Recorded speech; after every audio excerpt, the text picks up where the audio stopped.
The silent boyfriend and the yapper GF. Excuse me? Bro, can you not write? I've seen you do sign language.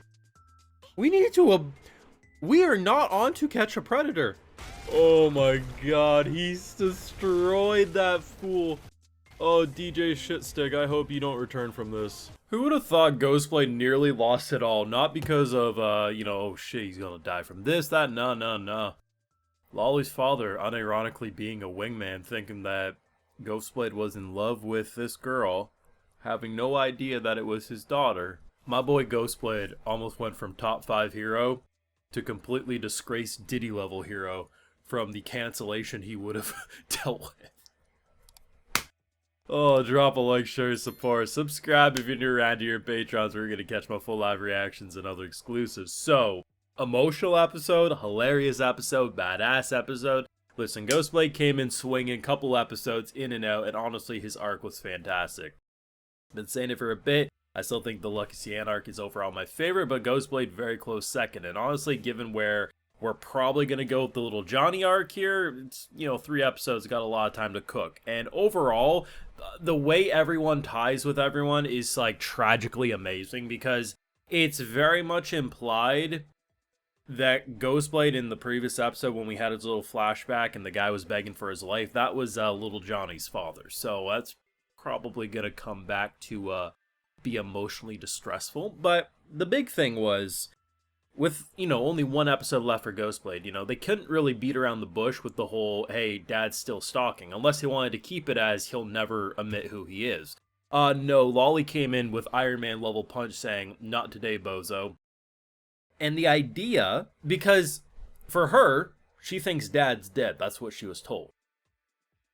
For everyone else, seems like a stalker, right? Like, he's not really denying things. So the natural jumping of assuming that, oh, maybe he's like legitimately into her. Granted, the age gap is far too much, but it is what it is, I suppose, because I guess they were arguing, well, everyone's adults here, right? Goddamn Ghostblade, I feel bad for you there. The idea that this man pulls him aside and is like, listen, I'm here to help. Like, he legitimately came at it as like an element of compassion. My boy, I know you can't talk. I know you struggle with communication. Just be honest with her. Don't hide in the shadows anymore. Just confess your love.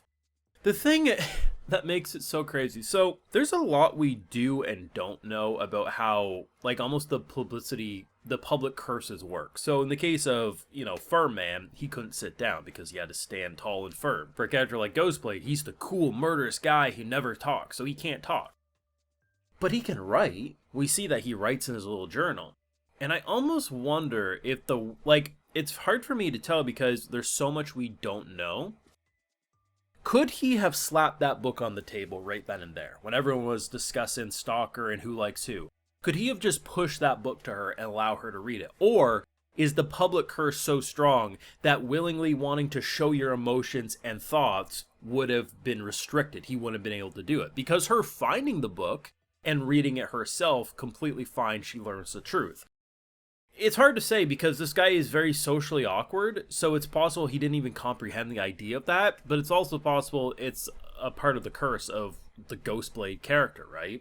So it's hard to say, but luckily she did find the book, which was nice, because I thought it was just going to be maybe she has assumptions, because it's kind of giving me like given the misunderstanding of the episode, this is going to sound bad, but in the first Spider-Man movie, you know, when Peter Parker kisses Mary Jane, right? She's like, ooh, that kind of felt similar. I thought it was going to be something like that, just not as incestual, like, oh, the code, or maybe it reminded her of something she was told by her mom. I don't know. I thought they were going to go with that. Much prefer, though, the fact that they went very much like, oh, she was emotional because she's like, oh, shit, like, now everything changes. The big thing, too, is what I really like, and this is a super subtle detail about the whole fatherhood arc that he went through. When the wife ended up giving birth, she was forced out of her shell. She had to become a mother. She couldn't be this reluctant, can't communicate, blah, blah, blah. Great. She changed as a parent should. Ghostblade couldn't. Also didn't want to, right?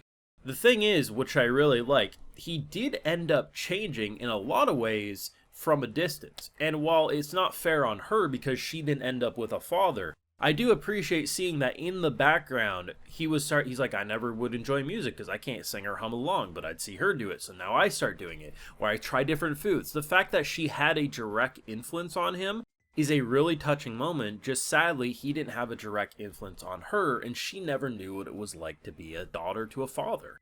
And that's what's like, it's so great about this arc, is that there's so many layers to it. It was absolutely insane. Like, literally, we're chilling in the truck with little Johnny, and his ADHD yapping mind just wouldn't stop talking. You have the dude who just wants peace and quiet. He tried to throw him out the window at one point, or just hoping that his voice would echo through the open window. Just amazing comedy. And it's, tragic to think that this man's probably responsible for the death of his own father. We'll see how the little Johnny arc plays out next. Either way, my boy, had this been televised, or the wrong thing said, could you imagine what would have happened to his hero ranking if it was thought that Ghostblade, the cool, calm, and collected hero, wanted to bed his own daughter? An age gap alone might have canceled the boy. This just gets worse the more you think of it, but goddamn, what a great little arc. Ghostblade was one of the most anticipated characters early on when everyone saw the list of characters. Ghostblade lived up to the cool factor, but he also had a ridiculously silly side to him as well. On top of, we got a really fun fight. The DJ fight was awesome. He sliced that fool with a butter knife. With a freaking butter knife, he was able to slice and give him a katana, and it's game, set, match. And honestly, I like what they did with Fear. They have me worried about Fear here, because I can't tell if Ghostblade was infected with Fear at the end. It looks like it absorbed into him a bit, but that doesn't necessarily mean that he's corrupted, especially given his cool factor. I wouldn't be surprised if he can brush it off, but at the same time, I wouldn't be surprised if he goes on a rampage before the show's over. I don't know. Either way, the fact that this man comes out I'm the best, he was super buffed out of his mind, but as we kept slicing and dicing him, every time he regenerated, he got slightly smaller to the point that he was just running for the hills. He was like Swamp Thing, man. He just looked stupid as hell, and honestly, it was gross, but it was pretty badass to see how he sliced and diced him. I don't know, Ghostblade arc was fantastic. My boy almost got canceled if the wrong ears heard what was happening there.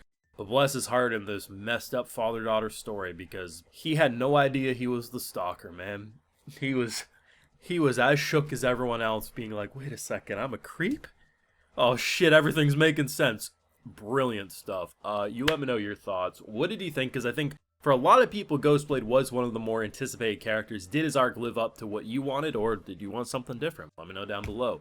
Leave a like if you enjoyed, subscribe if you're new around here, of course ring that bell, stay up to date on everything that I upload on this channel, and Patreon is where you're going to catch my full live reactions and other exclusives. Hey, of course, I give video shoutouts to every single one of my patrons. So today we got Wayne Delquist, Juicium, Marco Sun, Kieran12, Kieran Walker, and we also have Chris Barrett, so I appreciate the support, everyone. Please take care, you all have a good one.